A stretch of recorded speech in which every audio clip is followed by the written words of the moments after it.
But here's how it went. He's telling the truth about the play. At that time, there was no victory formation. In other words, you see the formation now where the guy stands behind the quarterback.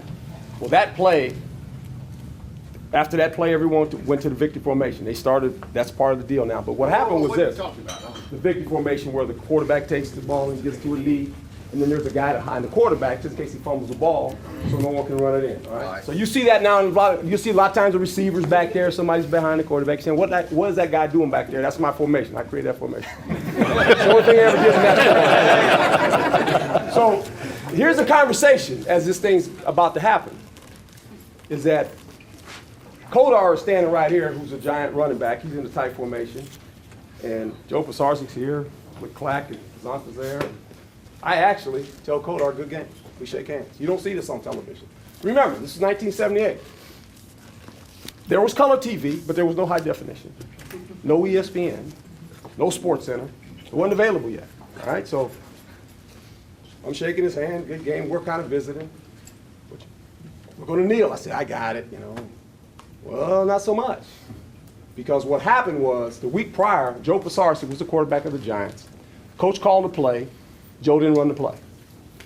So when the game was over, Coach tells Joe, look, when I call the play, you run the play. So they go back in the huddle. Following week, they're playing us now. They run the ball the first time, because there's time left on the clock, and then they take a knee. See, people don't realize they took a knee prior to that, but what happened, a fight broke out. Bilgergy knocks the center on Joe because he's trying to take a knee. They have to call, the referee stop the game, they impile everybody. So now Joe goes back to the huddle, looks over the sideline. Coach says, run. And the players are saying, take a knee. Joe's going, look guys, I got to run the ball. Coach wants us to run the ball. So they're breaking the huddle and the players are arguing. Now Clack, who's the center, he comes over the ball, he's looking at the 40-second clock. He sees it ticking down.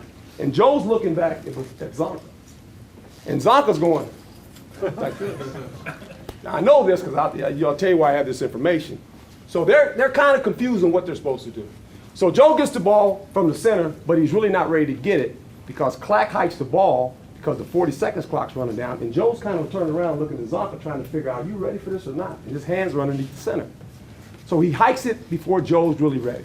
So the ball is really bobbled from Joe with the quarterback center exchange. Now I see that, and I'm standing here with Kodar. Well, Kodar can't see it because he's standing like this looking at me. And so he's not going to block me because I just shook his hand and said, hey, game's over, okay. He's just thinking, very nice. So I see the snap is kind of bobbled, and Joe's trying to do like this. The ball's kind of leaving his hand now. So I hit Kodar, run around Kodar. And so Joe, the ball hits the ground. Obviously, he tried to wheel down and hit Zonka, and it hits off his head and hits the ground. It hits about right here. And I'm thinking, I got to get on the first bounce. And so the ball bounces perfect, and as I go to pick it up, Joe Pisarcik's laying on the ground. And he reaches out.